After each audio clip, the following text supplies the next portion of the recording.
In the history of cricket, there have been few that have been gifted enough to be considered weapons with both the ball and bat.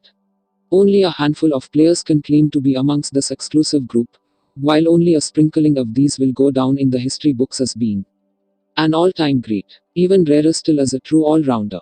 Someone who is equally adept with both the bat and ball and has the ability to make a team as either a bowler or a batter.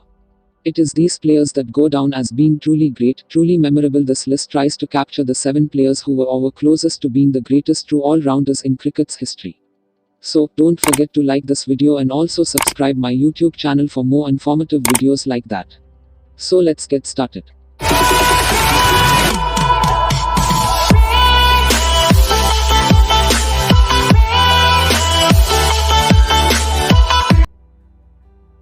Some of you may be surprised to see Shaun Pollock at number 7.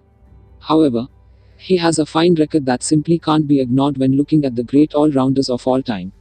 Widely acknowledged as one of the great South African cricketers of all time, Pollock was a bowling all-rounder who was, for a time, one of the most consistent bowlers in the world while also being capable of chipping in with the bat.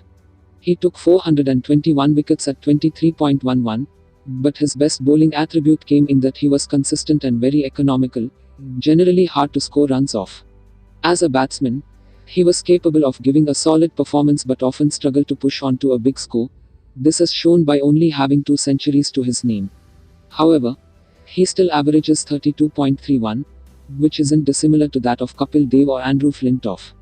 Pollock finished his career in 2008, and in time, he will no doubt be remembered as one of the finest all-rounders of the modern era. The great Englishman of the 1980s, Ian Botham, was a key figure in the revival of cricket's sleeping lion. It is his Ashes heroics that he is best remembered for, as he was the difference between the two teams in the series that became known as Botham's Ashes in 1981, where England would beat Australia 3-1. For his career, he averaged 33.54 with the bat, but showed on various occasions that he was capable of pushing on to build a big innings, scoring 14 centuries and 22 half-centuries. He tended to be a hard hitter, shown by his high strike rate of 60.71. As a bowler, he took 383 wickets at 28.40, a statistic which doesn't fully reflect Botham at his best, as before injuries hampered his ability, he averaged closer to 21. But durability does have to be considered, meaning Botham falls to 6 on this list, although he is still undoubtedly one of the all-time greats of the game. New Zealand's greatest cricketer by quite a long stretch, Richard Headley was often the difference between New Zealand being a pushover or world beaters during his tenure at the top. It was as a bowler that he is best remembered, taking what was then a world record of 451 wickets at an average of 22.29. He began his career as a fast opening bowler, but as he matured, shortened his run-up and concentrated more on moving the ball, something at which he is arguably the greatest of all time. At times, it seemed he had the ball on a piece of string in his heyday, best shown in his 9 for 52 effort against Australia.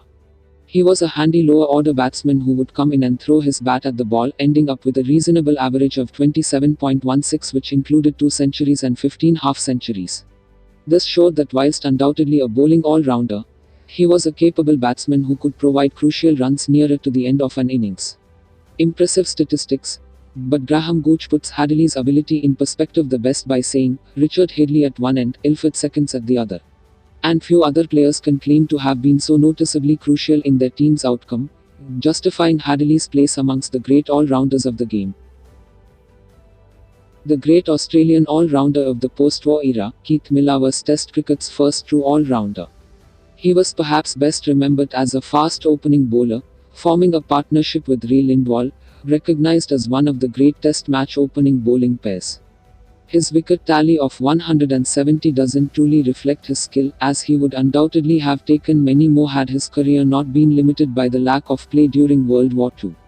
His average of 22.97 is a better indicator of his achievements. As a batsman, he scored 2,958 runs at 36.97, including 7 centuries and 13 half-centuries. He is remembered as a classical batsman with an array of shots, but he also had the ability to take the game away from an opponent with a quick attacking innings. If you ask a variety of people whether they considered Miller a bowling all-rounder or a batting all-rounder, you will get various answers. And this is what really sums Miller up. He was equally effective with both bat and ball. Perhaps the answer to the question is that he was neither. He was a true all-rounder, and a pretty good one at that. A true champion and undoubtedly Pakistan's finest cricketer ever, Imran Khan finds himself at number 3 in the list of all-time great all-rounders. It was as a bowler that he's best remembered, taking 362 test wickets at an average of 22.81. He was a genuine quick and opened the bowling for Pakistan for many years. He would rate as highly as any bowler from any era. As his career progressed and he began to sustain more injuries, his batting became more prevalent, to the point where he was in the team solely as a batsman by the end of his career. This showed that he could indeed make the team as both a bowler and a batsman. He finished his test career with an average 37.69, including 6 centuries and 18 half-centuries, becoming one of only 8 players to achieve the all-rounders triple of 300 wickets and 3,000 runs. There have been few captains in the same class as Khan, and it was his foresight and strategy that helped his Pakistan teams achieve their full potential. This quality has stuck with him, as he went on to hold many high-profile positions in various political and social work organizations. He ended his career as a 39-year-old after winning the 1992 World Cup with Pakistan. Jacques Kallis is unquestionably the greatest all-rounder of the modern era and rates highly on the all-time list too. As a batsman, there are few better than Kallis, averaging 57.02, including 41 centuries and 55 half-centuries. This average is the highest of any current player, higher than other present-day superstars including Sachin Tendulkar, Ricky Ponting and Rahul Dravid. Unlike most all-rounders, Kallis is a technically proficient batsman. Whilst most all-rounders tend to score their runs in rather unorthodox style, Kallis brings a very classical approach, playing a range of controlled shots. Indeed, there are few harder wickets to take than that of Kallis. Also a fast medium bowler, Kallis has taken 274 wickets at an average of 32.51. Whilst this may not rate quite as highly as his batting record, it is still impressive nonetheless, and he would be good enough to make many international sides as a bowler. As great as the rest of the players on this list were, few would dispute that Garfield Sobers is the greatest all-rounder of all time. Like Kallis, Miller and Khan, he was a true all-rounder, a threat with both bat and ball. But what really sets Sobers apart from the rest is the fact that he was essentially 3 players rolled into one, rather than the 2 most all-rounders can claim to be. He could bowl both fast medium and spin, being effective with both.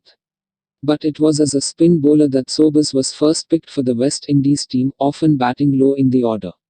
He would go on to take 235 wickets at an average of 34.03. However, as his career developed, he continued to work on his batting, which improved to the extent that he is now remembered as one of the finest batsmen of all time. His average of 57.78 is the 10th best on the all-time list and compares with any batsman in the history of the game, with the exception of the great Sir Donald Bradman. He scored 26 centuries and 30 half-centuries. But his most famous feat remains the 365 not out he scored in 1958 against Pakistan. At the time, this was a world record, a record that would stand until it was broken by Brian Lara in 1994. It still ranks as the 5th highest score ever in Test cricket. To go with this, he was an excellent fielder and captained the West Indies for many years. And it is for these reasons that Sir Gary Sobers rates as the greatest all-rounder of all time. Comments your favorite all-rounder of all time. Thank you for watching my video. I hope you enjoy it.